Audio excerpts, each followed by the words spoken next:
Hola, hola, hola, ¿qué tal? Un placer saludar a cada uno de ustedes. Estamos en un episodio más de Pico y Café Podcast a través de Recutecu Media, de Tiempo26.com. Y bueno, estamos experimentando en este momento una coyuntura sumamente delicada, sensible, alborotada, caudalosa, se podría decir. Ya la bancada de Renovación Popular ha presentado una solicitud, documentación oficial para recolectar las firmas y así alcanzar en el Pleno a una moción de vacancia presidencial contra la actual presidenta interina Dina Ercilia Boluarte Segarra. Lo interesante de todo esto es que desde el 7 de diciembre del 2022 hasta la actualidad, Renovación Popular y otros partidos políticos que ostentan de bancadas en este Congreso, de alguna manera han estado co-gobernando con la señora Dina Boluarte, pero parece ser, todo indica, que estarían intentando de manera infértil sacudirse, despercudirse de la lamentable e ineficiente, inoperante gestión de la presidenta Dina Boluarte y de sus ministros. Vamos a profundizar sobre ese tema en el bloque final después de nuestros invitados.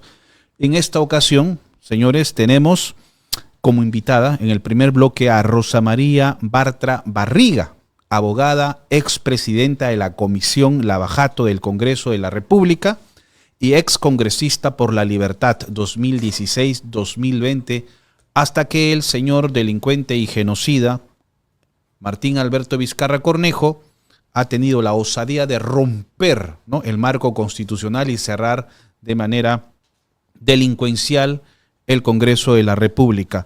Doctora Rosa María Bartra, le doy la más cordial bienvenida. ¿Cómo está usted? Buenas tardes. Buenas tardes, muchísimas gracias por la oportunidad. La primera pregunta sería que nos dé un análisis general de lo que está pasando ahora en el caso Lavajato desde el Congreso de la República. ¿Se está haciendo alguna actividad, alguna presión, alguna comisión para encontrar la verdad de este caso, o prácticamente desde que usted se retiró de la política temporalmente hablando, todo quedó en stand-by? El informe que nosotros presentamos y que el Congreso de la República aprobó el 9 de noviembre del 2018 contiene conclusiones importantísimas que han sido, creo, la columna vertebral de las investigaciones que ha continuado el Ministerio Público, a pesar de que no lo hayan reconocido.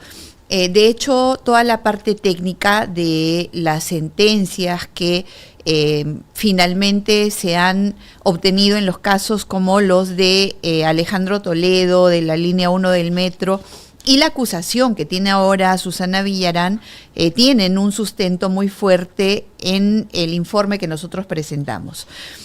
Y por ese lado creo que hay un avance no reconocido, pero no se trabaja para el reconocimiento o el aplauso, sino para la efectividad del trabajo, y creo que por ese lado hay un avance. El Congreso de la República, yendo ya a la pregunta concreta, no ha implementado mayor acción con respecto a la corrupción dentro de los proyectos, pero este año ha trabajado una comisión investigadora del acuerdo de colaboración eficaz, que entiendo en este momento está teniendo varios problemas por sobre todo la falta de concurrencia de a quienes está llamando en esta etapa que la comisión ha denominado la etapa de pase a investigación de algunos funcionarios del sistema de justicia, como los fiscales, como la jueza que homologó el acuerdo, o la ex procuradora ad hoc para el caso Lavallato.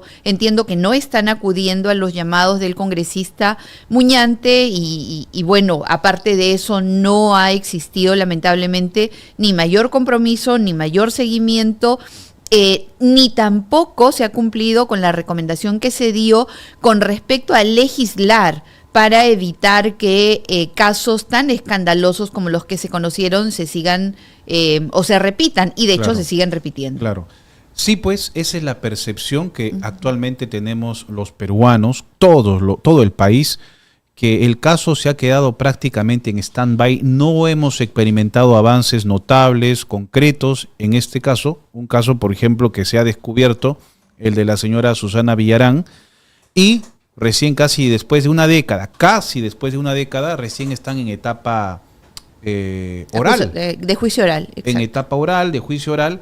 Ante esa pregunta y cambiando un poquito de matiz, ¿usted considera que Ollanta Humala Tasso es responsable, es culpable del delito que le acusó la Fiscalía y que respaldó el Poder Judicial? Si se refiere estrictamente al delito de lavado de activos. Por el cual fue enviado a prisión. Claro, porque además él tiene colusión y cohecho. Entonces, yo creo que por todos los delitos hay una correcta sentencia. De hecho, la sentencia de primera instancia es por unanimidad.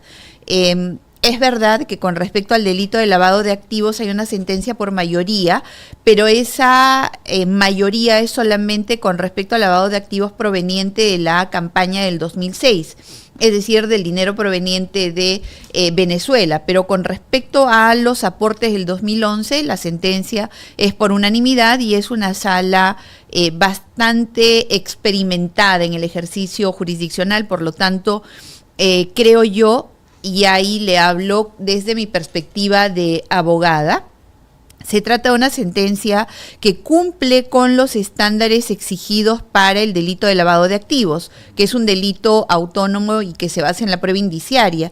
Creo que el hecho de la forma en la cual recibieron el dinero, la forma en la cual dispusieron de el destino que tuvo, la opacidad del manejo del mismo, sumado a la prueba indiciaria también de las agendas, de los demás testimonios, de los proyectos adjudicados y la forma en la que se manipularon para favorecer a las empresas que habían dado el dinero, dan cuenta de este delito. Ahora, Nadine Heredia realmente fue la presidenta del Perú, según su juicio. Y la segunda pregunta en la misma línea sería, por ejemplo, si hablaba con el doctor Humberto Abanto y me decía que Nadine Heredia no ha fugado. ¿Qué opina usted al respecto? Lo que pasa, discúlpeme que le interrumpa, lo que pasa es que Humberto señalaba que ella solicitó un asilo político y eso está amparado en temas, entonces no se ha fugado. Y me pareció interesante y me gustaría recibir su opinión al respecto. ¿Es fugada o no es fugada? Primero yo tengo que separarme de las opiniones de mis colegas. Yo no opino sobre las opiniones, no. Yo formo mi propio juicio y ese es independiente de lo que mis colegas puedan opinar. Creo que la señora Nadine Heredia tuvo una vocación de fuga permanente.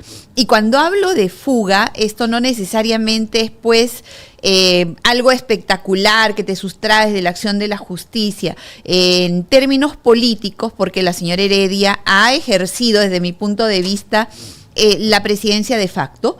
Creo que sí fue alguien que instrumentalizó la presidencia de la República de su esposo para desde detrás, y muchas veces ni tan detrás, sino de costado, ejercer funciones ejecutivas.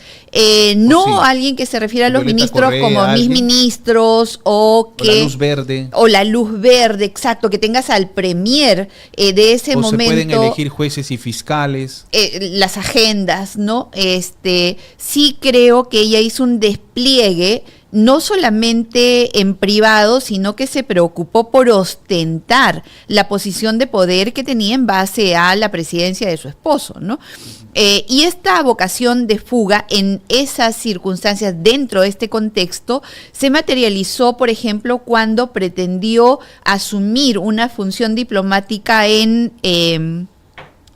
la FAO, cuando pretendió ser embajadora en el Perú. Sustraerse de la justicia. Sustraerse, claro. Porque ya había una investigación en curso.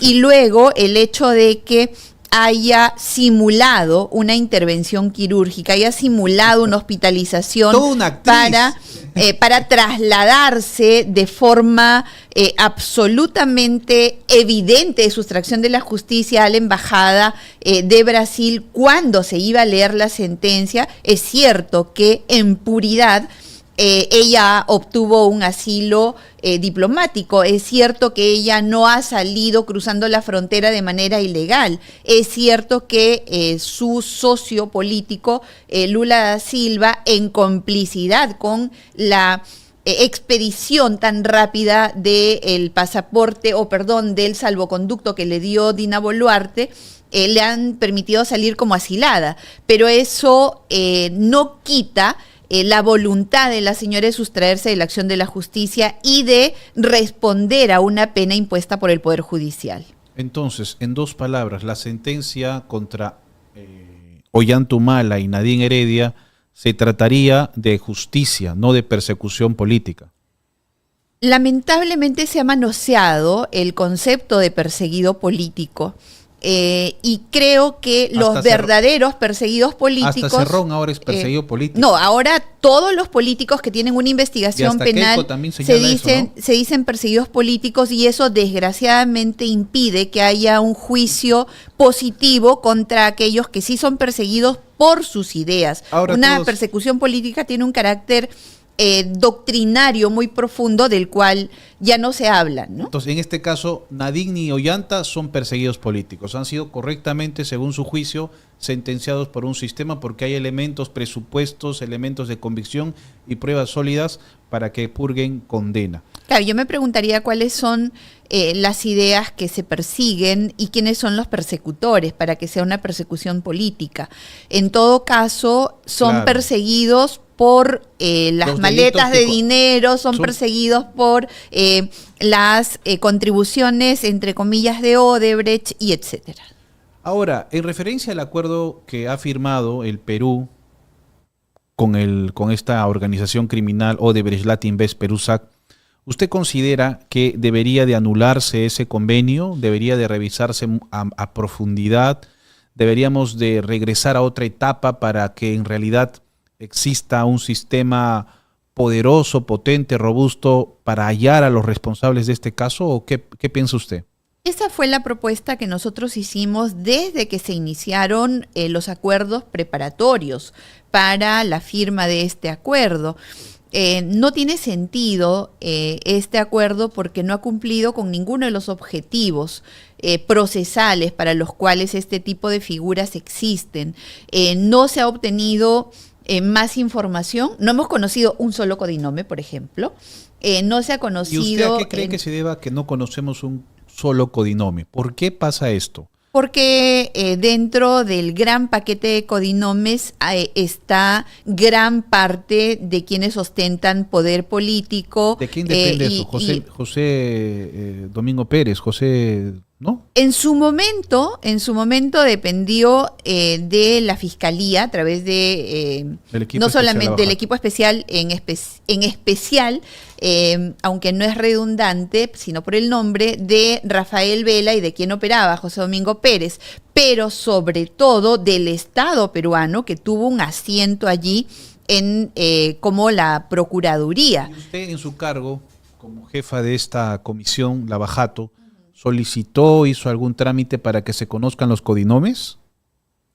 El Congreso de la República hizo todos los esfuerzos y enviamos cerca de 30 oficios al Ministerio Público, pidiéndoles además que corrieran traslado de esos oficios con preguntas concretas. Hemos enviado cerca de 6 cuestionarios para que estos pudieran trasladarse a los señores Jorge Barata, Marcelo Odebrecht o los otros representantes de las empresas brasileñas, incluido Leo Piñeiro. Desgraciadamente la Fiscalía no quiso trasladar uno solo de nuestros oficios. Pero Sánchez, es del Congreso. ¿Era Sánchez o Zoraida Ábalos? En ese momento nosotros tramitábamos a través de la Fiscalía de la Nación, quien a su vez lo tramitaba la Fiscalía de Cooperación Internacional. Perfecto. Y desgraciadamente no solamente no respondieron, sino que ni siquiera se tomaron, o sea, no solamente no trasladaron, sino que ni siquiera nos respondieron. Y es importante señalar esto básicamente porque hubo diferentes posturas. Algunos señalan que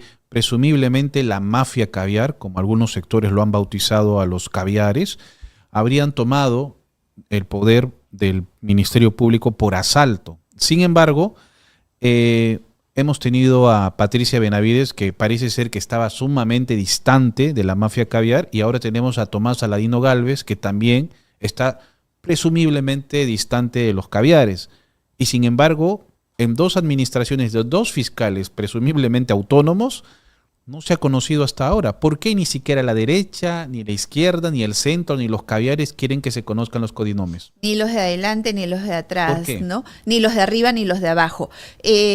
Yo lo acabo de decir y lo he dicho con claridad, Suriel, es porque la clase política que en este momento está representada en todos los espacios, de arriba, abajo, adelante, atrás, derecha, izquierda y centro, son parte de quienes tienen su codinome. O sea, ¿Odebrecht ha comprado jueces, fiscales y políticos?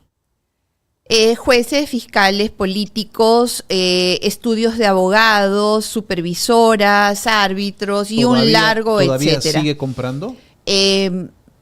En realidad, la práctica perversa de este pacto colusorio para que a través de una coima el Estado arregle las condiciones para que éstas finalmente sean favorables a las empresas se ha instalado en el país desde el 2004-2006 aproximadamente, y ahora como un cáncer se ha extendido a todo el país, y es una práctica que, así como la extorsión que nos está asfixiando, esta forma delincuencial de contratar con el Estado no solamente no se ha ido, sino que ya es práctica común. Ahora, en el tema de Rutas de Lima, ¿quién realmente se ha enriquecido? ¿Quiénes de alguna manera han ostentado el poder y se han convertido de la noche a la mañana en magnates, en millonarios? Yo no tengo esa respuesta porque no sé quién es el magnate o millonario detrás del proyecto como para dar una respuesta con nombre y apellido. Y no me atrevería tanto. Sí puedo decir que este fue un proyecto a través del cual el proyecto es Vías Nuevas de Lima, la concesionaria es Rutas de Lima.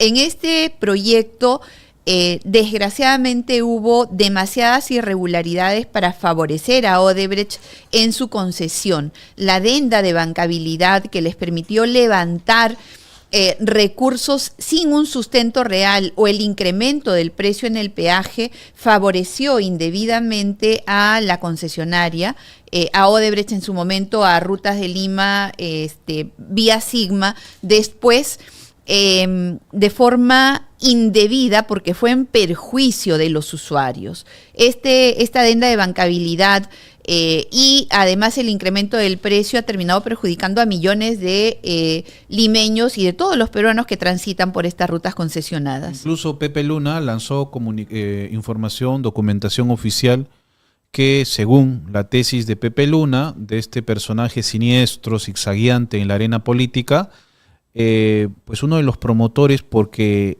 Rutas de Lima, los concesionarios firmen con la MUNI de Lima en la gestión de Solidaridad Nacional de Lucho Castañeda fue el señor Rafael López Aliaga. Creo que ahí hay una confusión temporal.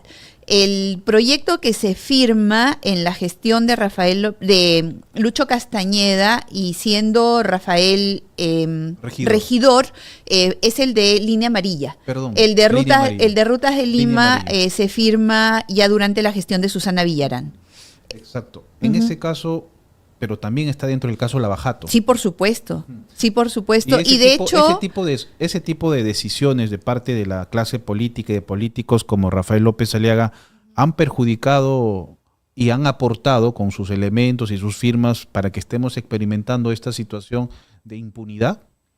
Creo que hubo ligereza para evaluar la contribución real que tenían las empresas que venían a ejecutar proyectos en nuestro país. Supuestamente a invertir. Supuestamente, digamos, esto se ha repetido en Olmos, por ejemplo, y en Línea Amarilla, para hablar de dos empresas diferentes, OAS en Línea Amarilla y Odebrecht en Olmos.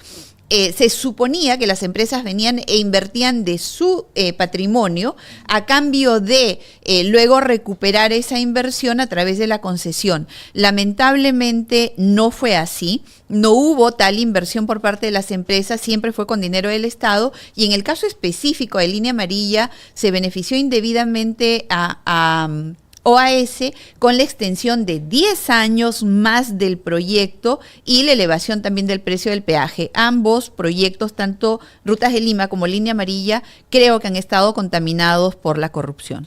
El acuerdo de colaboración que ha firmado el Estado peruano y Odebrecht Latinvest Perusac realmente ha apoyado a descubrir la verdad, a luchar frontalmente contra la corrupción, o solamente ha sido una trama para ver qué información sale y cómo esconder la documentación para que caigan los verdaderos responsables? Odebrecht tuvo muchísimas razones sociales en el Perú. De hecho, ellos tuvieron un mecanismo mediante el cual una matriz de Odebrecht contrataba con otra de Odebrecht y esta subcontrataba con otra, y a su vez hemos tenido una ruta de hasta 5 subcontrataciones. Así que no fue solamente Odebrecht Latinvest, sino muchísimas otras razones sociales que usó Odebrecht. Ahora, que ello, a la pregunta concreta de que si este acuerdo ocultó a los verdaderos responsables, estoy completamente segura. No tengo ningún problema en repetir lo que he dicho a lo largo de 8 años, ¿sí o no? De que el acuerdo de colaboración fueron fuegos artificiales para entretenernos, engañarnos y esconder a los verdaderos responsables. Sin embargo, cuando usted estaba en el Congreso de la República, en la Comisión de Lavajato del Congreso, hubo un fallo, una resolución bajo su administración, en el que usted decidió, bueno, no usted, sino todo el equipo, de excluir a Keiko Fujimori y a Alan García del caso, porque según vuestro criterio no había elementos suficientes para que estén incluidas en la investigación. Eso ha generado en algunos sectores contrarios al fujimorismo y al aprismo que usted habría generado una resolución que se habría maquillado como un blindaje, ¿no? Un blindaje a Keiko y a Alan. ¿Qué respondería usted al respecto? La respuesta es muy sencilla. El Congreso nos dio un encargo a través de una moción que era investigar a los funcionarios peruanos que hubiesen contratado con las empresas brasileñas. 2 partes. La primera, Alan García nunca fue... Bueno, en primer lugar, nunca hubo ni inclusiones ni exclusiones. Se investigó a todos los funcionarios que habían participado en los proyectos. ¿A quiénes sí se incluyó en la comisión? Han sido más de 200. Pero han a sido Alan más, y a Keiko lo excluyeron. No. Han sido más de 200. Y en el caso de Alan García nunca fue excluido. De hecho, en los proyectos en los cuales su gobierno fue investigado, como la línea 1 del metro, por ejemplo, está la recomendación muy clara de que se continúen las investigaciones. ¿Por qué no hay una recomendación de ábrase investigación? Porque él ya tenía investigación abierta. Okay. Y la conclusión fue: continúe y profundice la investigación. Eso es completamente falso. Y con respecto a Keiko Fujimori, si nosotros investigamos Rutas de Lima, Línea Amarilla, Interoceánica del Sur, investigamos Olmos, Alto Piura, Chavimochic, Centro de Convenciones, investigamos Hospital Antonio Lorena del Cusco y no sé si me olvido de algunos más, yo le preguntaría a Suriel y a todos los que dicen que la comisión excluyó a Keiko o que blindamos a Keiko. Ojo, no dicen que la comisión, dicen que Rosa María Bartra Barriga yo les preguntaría, fue la escudera y la blindadora del fujimorismo. Yo les pediría que me digan en cuál de estos proyectos Keiko Fujimori fue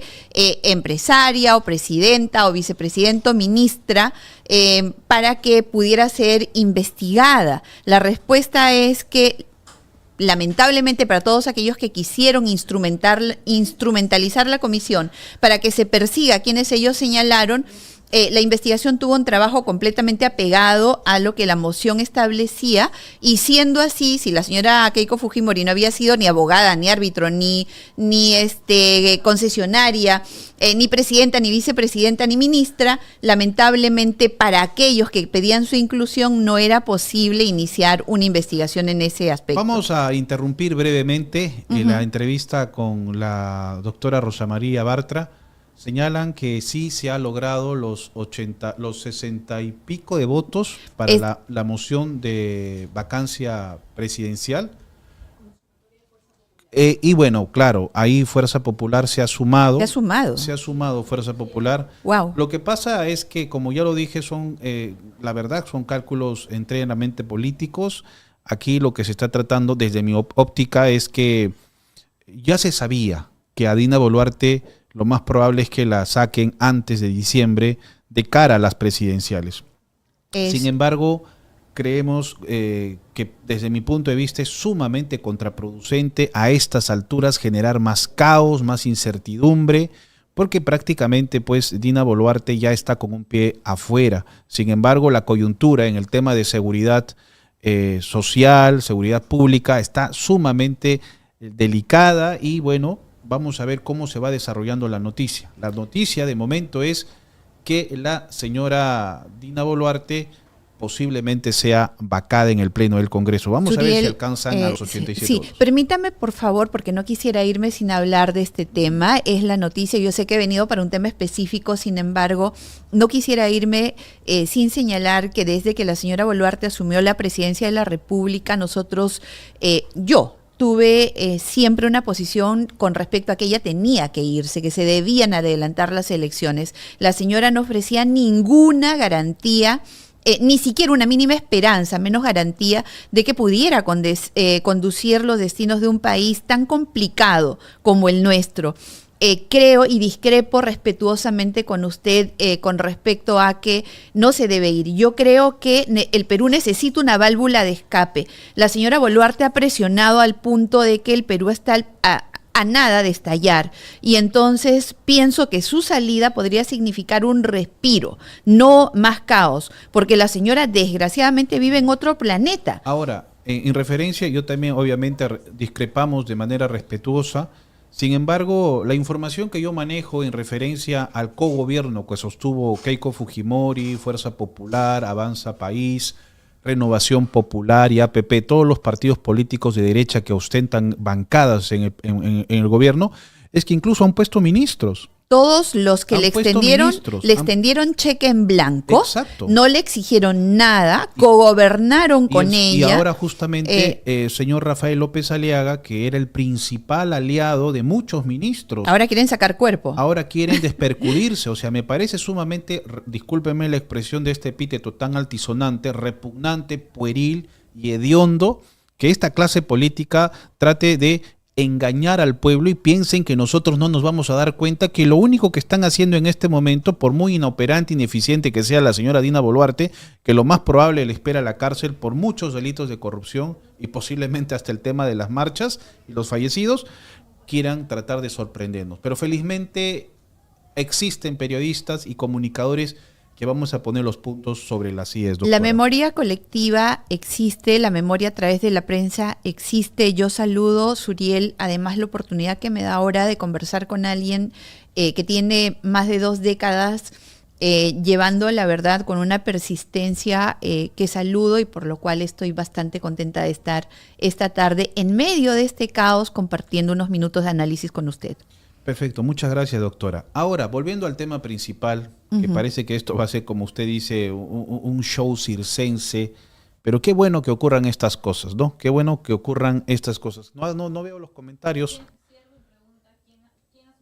Ah, perfecto. ¿Quién asumiría? Es el actual presidente del Congreso de la República y obviamente el señor Gerí. Increíble, ¿no? Una persona que está siendo acusada, denunciada por temas muy delicados, va a ser el presidente del país. Lo más probable, no se sabe cómo va a ir evolucionando. Claro, eso es lo más probable, pero si atendemos a cómo la historia o el Parlamento ha actuado a través de la historia, lo más probable es que lo que ocurra es que el Congreso elija a un nuevo presidente, exactamente, una nueva mesa directiva para que ese nuevo presidente sea quien ejerza en caso de que se dé la vacancia de la señora Boluarte. Esta es la 8ª, si no me equivoco, moción de vacancia. Todas las 7 anteriores, Uriel, 7 mociones de vacancia, la señora Boluarte ha salido blindada. Ha tenido que decir las barbaridades que ha dicho las últimas veces, carente total de empatía y de conexión con la realidad, que ha llevado a que en época electoral, yo coincido ahí con usted, ahora todos sean pues exigentes con el Ejecutivo, cuando en realidad durante 2 años no han sido más que complacientes. Sí, han cogobernado. Y es verdad. Hoy vamos a ser sumamente tajantes en eso, en decirle a todos estos partidos que no nos comemos el cuento, no nos compramos el cuento. Quienes podemos hablar con autoridad moral, creo, Suriel, y perdóneme que quiera hablar de esa forma, pero no me caracterizo por decir siempre lo que pienso y actuar en consecuencia. Creo que hay que llamar a todos estos oportunistas por su nombre. Sí, y es lamentable lo que está pasando, ya esto se ha salido de control. Prácticamente ya no estamos seguros en las calles, en cualquier momento se va a generar una histeria colectiva, el primer petardo que se escucha en la calle ya todos creen que es una balacera y están cuerpo a tierra. Esto se está degenerando a un nivel histórico y yo creo que ya el Congreso de la República, en vez de hacer otros detalles, deberían de promulgar o promover, aprobar la ley de terrorismo urbano que precisamente lo han presentado algunas bancadas. Volviendo al tema principal, estos fiscales, José Domingo Pérez Gómez y Rafael Vela Barba, que están siendo investigados por presuntamente los presuntos delitos de enriquecimiento ilícito, desbalance patrimonial y otras cosas, ¿deberían ser juzgados, investigados en una justicia justa? Yo ejerzo como abogada litigante en materia penal, procesal penal y también constitucional. Y eso que acaba usted de decir de justicia justa, yo no sé si responde a algún estándar en nuestro país. Por desgracia, lo último que vemos es que se juzguen en relación con los hechos. O tarda demasiado la justicia o actúa en función a lo que la opinión publicada, ni siquiera la opinión pública, sino la opinión publicada exige, en función a quienes deciden su permanencia en el Poder Judicial o en el Ministerio Público exigen. No hay estándares. La justicia ha dejado de ser ciega, por lo tanto justa. Se ha quitado la venda de los ojos y mira muy bien a quién sentencia, a quién investiga, a quién sanciona. Debe haber un profundo cambio en el sistema de justicia, de lo contrario, esa palabra que me acaba de decir es... Justo. ¿Tiene sentido? O? No, no existe, no tiene sentido. En nuestro Perú, el jueves 9 de octubre del 2025, entonces, esa es una palabra que no existe. Entonces la pregunta sería ¿cómo hacer la reforma urgente? ¿Qué ideas usted tiene para hacer una reforma? Tiene que... Y hallar el concepto que yo le indicaba, tiene que haber un cambio drástico en la forma en la cual se accede al sistema de justicia. Este proyecto que fue impulsado por Martín Vizcarra, que creó la Junta Nacional de Justicia, no solamente no ha mejorado, o sea, el haber pasado del CNM a la JNJ, no solamente no ha mejorado, sino que ha empeorado tanto el ingreso como la salida, así como la sanción a los jueces y fiscales. Ese es el primer desafío. Y el segundo, creo que ya debemos avanzar hacia una calificación de los operadores de justicia, no solamente por un ente como la Junta Nacional de Justicia, sino por quienes estamos todos los días trabajando en este medio, tanto los abogados como los justiciables. Keiko Fujimori tiene que insistir siendo candidata. ¿Usted le ve algún tipo de esperanza que sea presidenta? Yo personalmente no la veo, pero ¿usted qué piensa? Soy profundamente demócrata. ¿Optimista? No, yo soy profundamente demócrata y creo que quienes decimos que somos demócratas, para actuar en consecuencia no tendríamos que ni siquiera opinar con respecto a lo que un ciudadano, un dirigente político, un líder de un partido político pueda tomar como decisión de participar o no en un proceso electoral. Pero eso es decisión personal de quien decide participar y de los militantes que apoyen esa posición. Como cercana, amiga, consejera, asesora, distante, militante, conocida, ¿qué le diría, Keiko? Que debe meditar profundamente con respecto a su decisión y actuar en función a lo que ese análisis le diga. Independiente, es que no depende de mí e insisto, a ella insisto, decirle, yo te sugiero esto, ¿qué cosa sería? Insisto, Suriel, en el aspecto de que no se le puede ni negar, ni vetar, ni siquiera de forma sugerida a alguien que deje de ejercer su derecho constitucional a elegir y a ser elegido. Pienso que no hay nada más antidemocrático que poner vetos. En todo caso, lo que debemos hacer, o lo que deben hacer quienes creen que ella no debe participar, es promover otras candidaturas en lugar de vetar. No hay, insisto, subrayo y resalto, nada más antidemocrático, nada más antidemocrático que siquiera sugerir, tú sí, tú no. Aquí no se trata de vetar, de limitar, estimada doctora Rosa María Bartra. Aquí lo que se trata es ser realistas. Y la realidad, desde mi punto de vista, y es mi opinión, como dice Rafael López Aliaga, y lo digo con todas sus letras, es que es poco probable que vea la luz su candidatura, ¿no?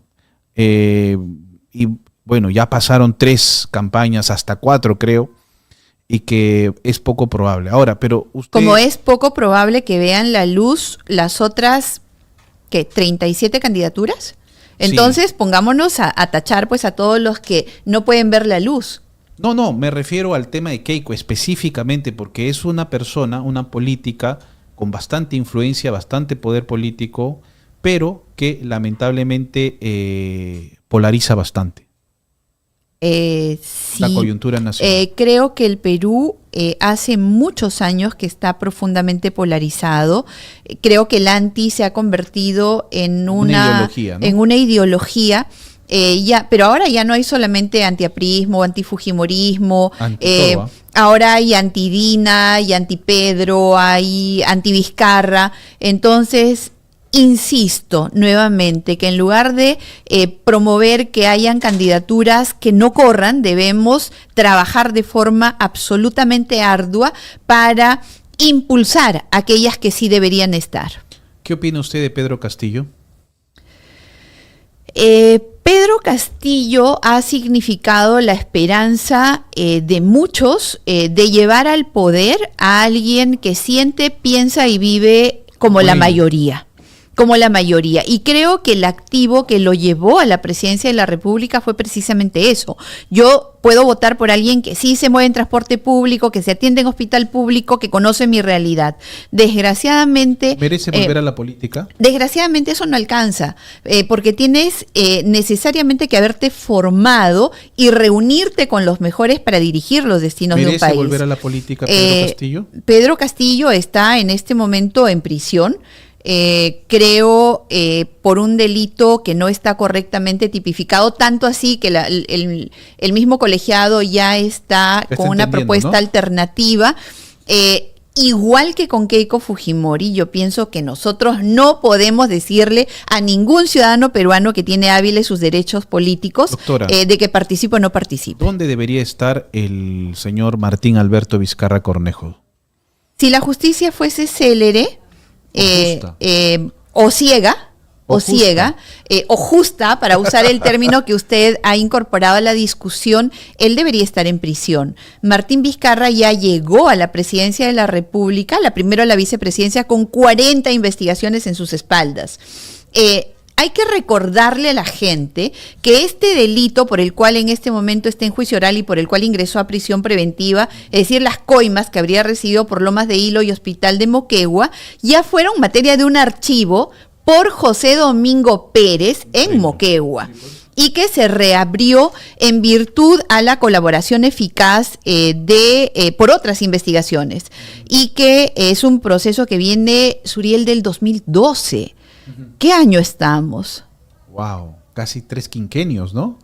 Estamos hablando de 15 años que el señor Vizcarra ha salido bien librado en base a ese sistema mercantilista que él implementó y que mantiene vigente en el Poder Judicial, en el Ministerio Público y en otras instituciones.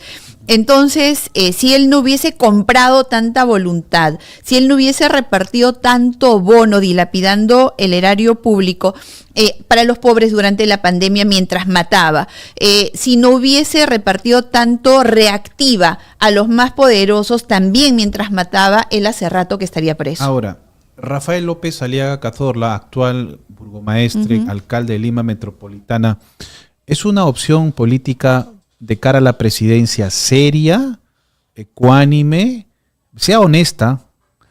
Sí, no estoy poniendo en tela de juicio su honestidad, sino, mejor dicho, sea directa y clara en ese sentido. ¿Usted considera que Rafael López Aliaga es una opción política seria, consolidada, o es un show, un espectáculo? A ver, casi todos los candidatos están haciendo un espectáculo. O sea, eso es algo inherente al ejercicio político. De hecho, Donald Trump es un showman. De hecho, Zelensky es un showman. O sea, es inherente al ejercicio político porque al final tienes que hacerte ver.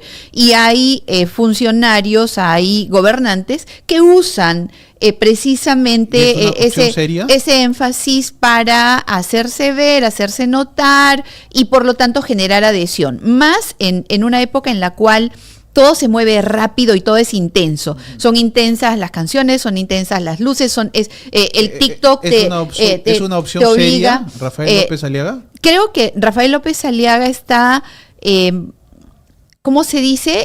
Cuando se imita, mimetizándose, está mimetizándose con el escenario que nosotros tenemos ahora.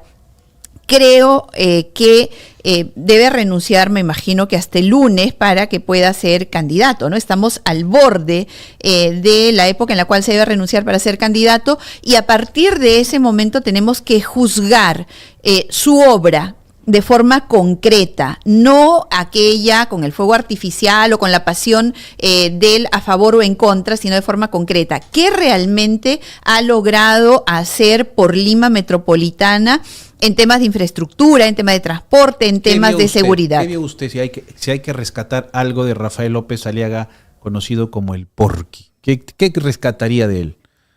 Lo primero que rescataría es la posición férrea que ha tenido con respecto a la corrupción de Odebrecht, que creo que es uno de los activos que mejor ha explotado. Pero ¿qué pasaría si yo le digo, por ejemplo, perdóneme que le interrumpa, que hay una corrupción en el sistema de administración tributaria, el SAT, y él no quiere conocer el caso?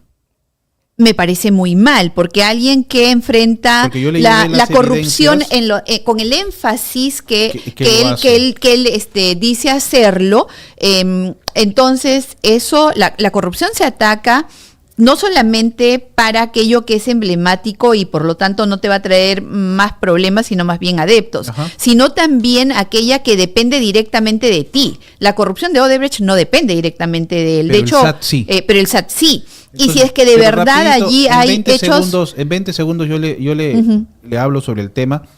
Yo personalmente le he enviado toda la documentación, evidencias consolidadas, todo.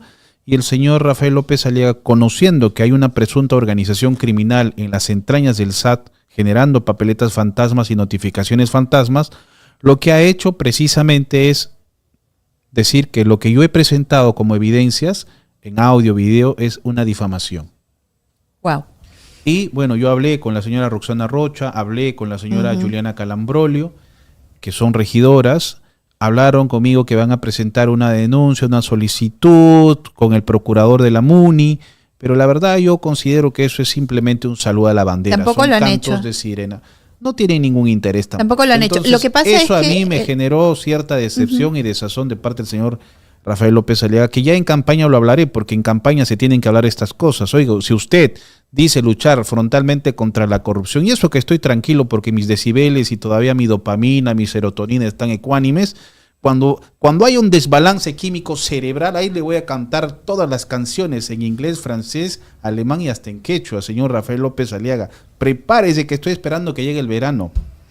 Qué miedo, porque si has hablado de neurotransmisores buenos, no quisiera pensar cómo sería si hablaras de cortisol o hablaras de esos otros neurotransmisores que te van a poner bravo. No, sí creo y coincido plenamente que si tienes un discurso anticorrupción, este debe ser transversal a todos tus actos. De lo contrario, la credibilidad que vas a tener, pues, realmente desaparece, ¿no? Ahora, ¿por qué no votaría usted? ¿Por quién no votaría? No votaría, no te voy a dar un nombre, pero no votaría, bueno, no votaría por Martín Vizcarra, si tengo que dar un nombre, ¿no? Ni por nadie que él impulse.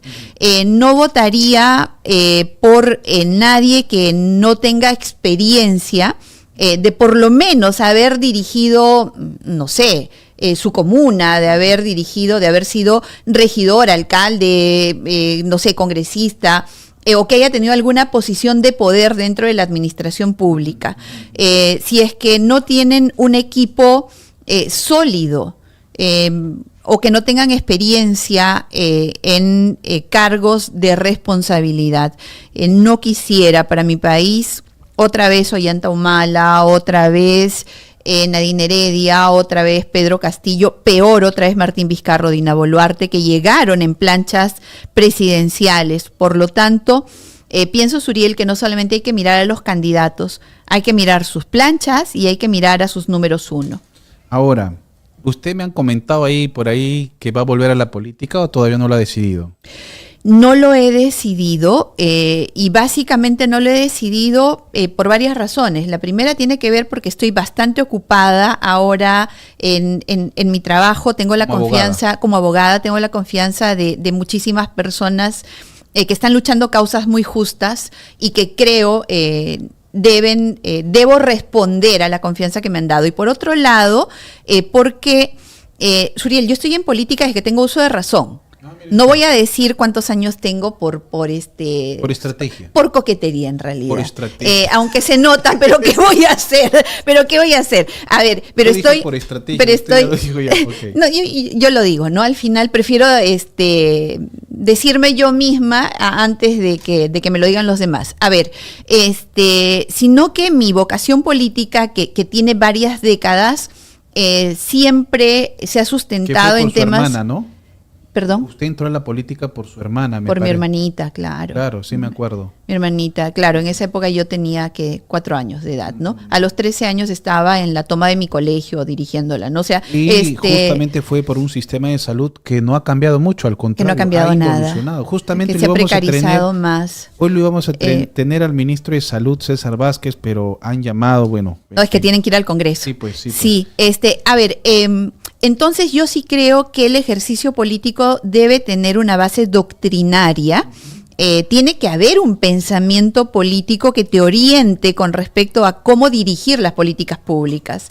Y desprecio, perdóname por la palabra, profundamente a quienes se meten al campo político sin tener idea de qué es una posición doctrinaria, ideológica y de cómo éstas impactan en la implementación de la política pública.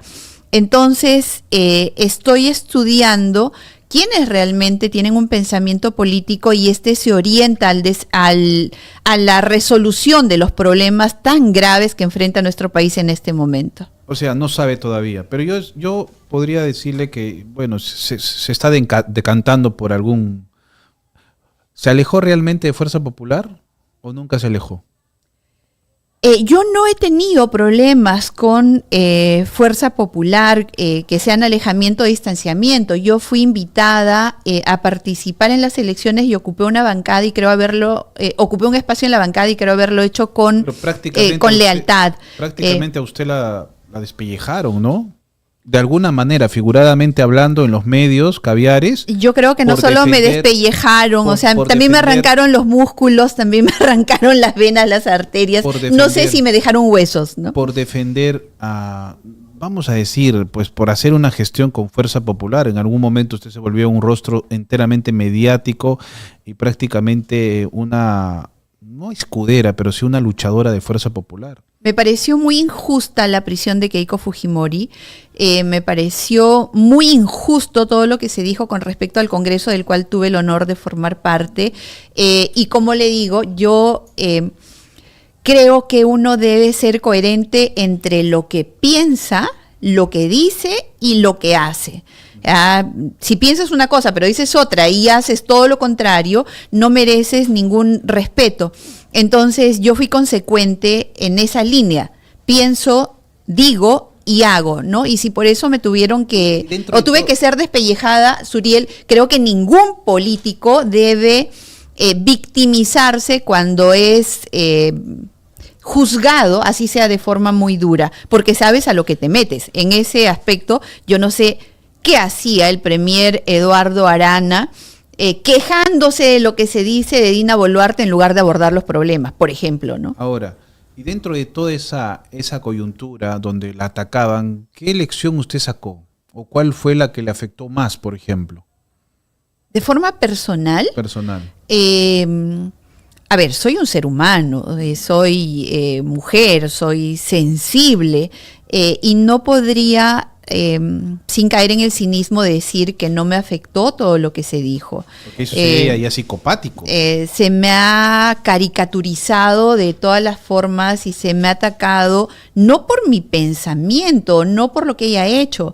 Se me criticaba, no sé, el físico, el color de la piel, el cabello, el tono de voz, mi condición de mujer, o peor, el hecho de que sea en ese momento fujimorista. Me hubiese gustado tener un debate en el cual pues se hubieran contrapuesto ideas, propuestas, investigaciones. No fue el caso. ¿Qué fue lo que más me afectó? Si tuviera que responder a esa pregunta, creo que lo que más me afectó fue ver llorar a mi familia, ¿no? Desesperarse frente a abrir un comentario en Facebook y leer 5.000 ataques en menos de 2 minutos, ¿no? Creo que la impotencia y el dolor que sentían ellos fue lo que realmente me dolió. Soy madre de familia, tengo papás, tengo hermanos. Creo que eso sí es algo que te golpea, porque el dolor de quienes quieres... Miedo a eso? Yo nunca le he tenido miedo y no le tengo miedo ahora. Otra cosa es que me apene y me haga sufrir el dolor de tus seres queridos. Eso no es miedo, es responsabilidad por el sentimiento. Sabiendo que van a sufrir sus familiares, ¿usted va a regresar a la política? No lo sé, pero si no regreso ahora, te aseguro que no es por miedo. ¿Y por qué sería? Porque podría eventualmente, si es que no regreso, priorizar otros aspectos de servicio en los cuales estoy comprometida. Bueno, y la última pregunta de hoy es la opinión que usted le genera al señor César Acuña. Soy liberteña. De hecho, yo fui congresista porque mi tierra, porque mi pueblo así lo decidió. Y me apena muchísimo que la ciudad de la eterna primavera, Trujillo, mi Huamachuco querido, o Patás. ¿Usted es de la tierra de Cuevita? Sí, yo soy huamachuquina. Yo soy huamachuquina, de la tierra de Vallejo, de la tierra de Cueva, de la tierra de José Faustino Sánchez Carrión, el tribuno de la República, el padre de la primera Constitución. Me ha inspirado muchísimo en su pensamiento. Soy profundamente liberal y demócrata. Me apena que la libertad, una tierra que lo tiene todo para hacer un espacio en el cual sus ciudadanos vivan con oportunidades y en paz, tenga ahora la situación de contaminación, de abandono, pero sobre todo de altísima violencia que tiene a sus ciudadanos en vilo. Y creo que gran parte de ese deterioro es el hecho de haber tenido a César Acuña como gobernador, como alcalde y después como gobernador en varios gobiernos. Ya, entonces ya sé por qué partido usted va a ir. Ya sé por qué partido usted va a ir, ya. Está bien, está cantado. Ya como dice Juan Gabriel, lo que se ve... No se pregunta. Sin embargo, yo no sé qué ves, que no se pregunta. No, ya no me diga, ya yo lo sé ya.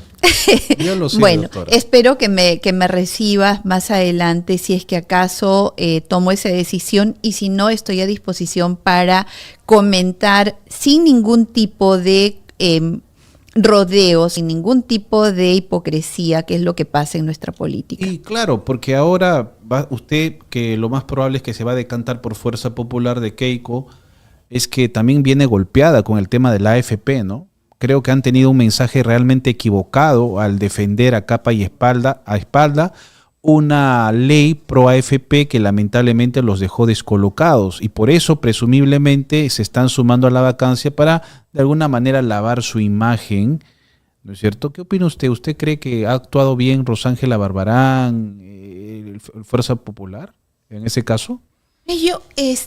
Hoy día, para hablar de lo que es reciente y actual, me pareció bastante desacertada la conducción que tuvo Rospigliosi al frente de la mesa directiva al no permitir que los parlamentarios se expresen y pretender continuar con un pleno como si no pasara nada en el Perú realmente grave. Hoy día, claro, hoy día. Entonces... no, pero los congresistas están... Yo nunca había visto, doctora Rosa María Bartra, que los congresistas ahora están actuando con cierta matonería y con tufo dictatorial. Ah, sí, claro. Pero es que antes por lo menos guardaban las formas. Lo que había antes era vergüenza política. No te atrevías a desafiar ahora sale una congresista y dice, ciudadano. oye, si yo estaría alterado, te voy a meter un puñete y te estampo en la pared. Eso nunca he visto. No.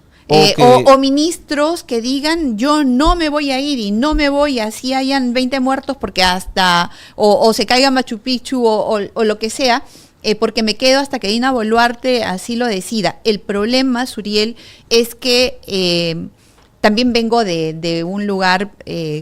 con profunda vocación pesquera, he vivido muchos años en Chimbote, en Huaraz, y te digo, el pescado, Suriel, se pudre desde la cabeza. Entonces, si tenemos a Dina Boluarte en plan, a mí no me importa nada. Yo me baño en manteca. Yo me baño, y lo ha dicho, con todas sus letras. Lo ha dicho con todas sus letras. Yo no me baño en aceite, yo me baño en manteca, eso significa, me importa... Soberbia. Entonces eso se contagia a sus ministros, se contagia a los otros poderes, no hay vocación de aceptación del error, no hay vocación de renuncia y por lo tanto eso ha terminado en este desborde de emociones negativas por parte del pueblo que cada día se siente más asfixiado, más ignorado cuando es el titular real del poder. Ahora, el tema de Juliaca, ayer Philly Butters experimentó un suceso, desde mi punto de vista, lamentable para la libertad de expresión. Sin embargo, en muchos comentarios del propio Philly Butters he podido percibir ciertas dosis mesuradas y a veces elevadas de clasismo, racismo y discriminación y de generalizar al sur como personajes incendiarios y dinamiteros, por decirlo menos. ¿Qué opinión le genera esa reacción violenta contra Philly Butters? Me parece profundamente antidemocrática. Algunos precisan que cosechó lo que sembró. Bueno, pero eso es innegable, ¿no? La siembra es voluntaria, dice la palabra, pero la cosecha es obligatoria. Y si siembras limones, no pretendas cosechar naranjas o granadas, ¿no? Uno va a sembrar siempre uno va a cosechar siempre aquello que siembra. Y si siembras vientos, vas a cosechar tempestades. Eso es innegable desde hace 2000 años y no va a cambiar. Sin embargo, creo que lo que ha pasado ayer en la radio, el hecho de que te pongan un panel de 4 panelistas para solamente atacarte...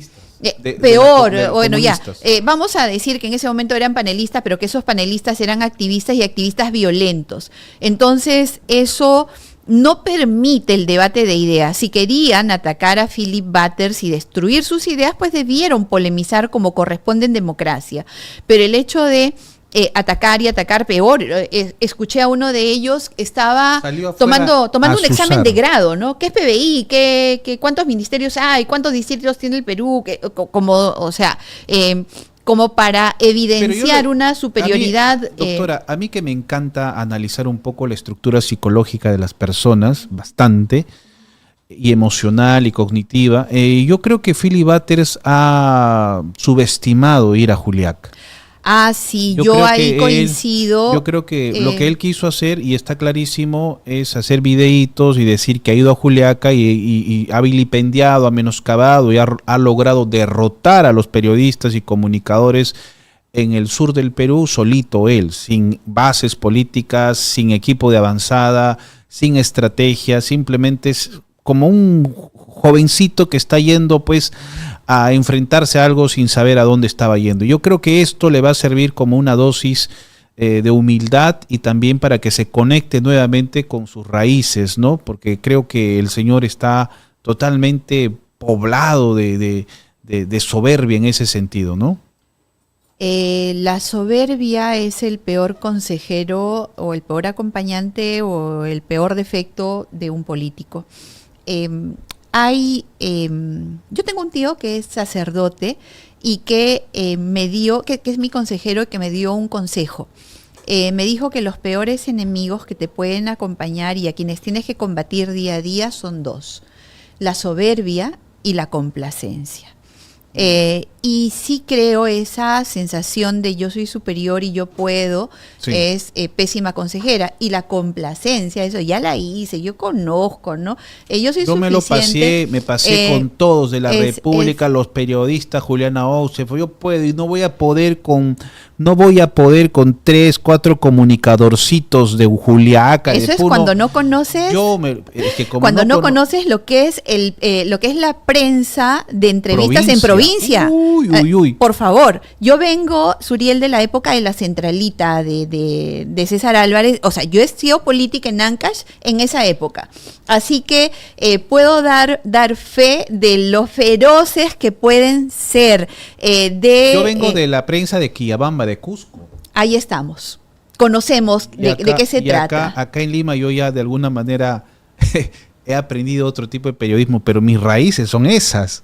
No, el periodismo incendiario, que van a la radio y te rompen todo. El periodismo que no te deja hablar, que muchas veces te increpa aquello sobre lo cual no tienes responsabilidad, que te atribuyen culpas ajenas, que es profundamente emotivo.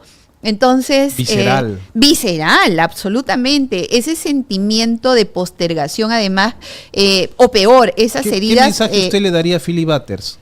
Mira, yo no siento que sea alguien que tenga autoridad para darle consejos a nadie, en general. Pero como política. Es que precisamente es soberbio pretender que tú le puedes dar consejos a los demás. Y acuérdate que yo lucho contra esos enemigos, ¿no? La soberbia y la complacencia.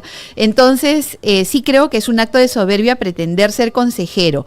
Pero en general, yo les diría a todos los que están en este momento en carrera política rumbo a la presidencia, es que tengan los pies sobre la tierra y comprendan, yo sí le puedo dar un consejo.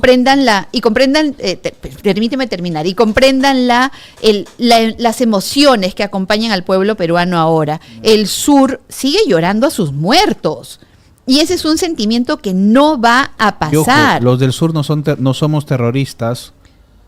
El terrorismo... porque acá en Lima hay una clase política que te ruquea a diestra y siniestra. Y no somos terroristas. Eso es algo, Suriel, que yo firmo contigo, que suscribo por completo. Se está malutilizando la palabra terrorista. Eso que es algo que nos hizo muchísimo daño. Mi familia ha sido víctima del terrorismo de la peor manera. He vivido en Huamachuco y he crecido en Huamachuco cuando era zona roja. Sé perfectamente lo que es vivir en el terror y me parece que no podemos banalizar doctora, de ninguna manera. Le agradezco muchísimo por haber estado con nosotros. Hemos hablado de diversos temas, Lavajato, Keiko. Usted me dijo que Keiko ya no debe postular. No, yo no he dicho eso. ¿Ah, no dijo? No he dicho eso. Tampoco he vetado ni a Rafael, ni a Philip, ni a nadie, ¿no? Le agradezco. Bueno, sí, a Martín Vizcarra, pero porque creo que un psicópata no puede aspirar a la presidencia. Exacto. Bueno, hemos estado con la doctora Rosa María Bartra Barriga, abogada, expresidenta de la Comisión Lavajato del Congreso. Ahí está su cámara, por favor, despídase de la audiencia. No, nada, solamente muchísimas gracias, Suriel, por la oportunidad y espero que podamos seguir en esta coyuntura tan difícil, hablando claro y en profundidad. Listo, señores, regresamos después de esta breve pausa.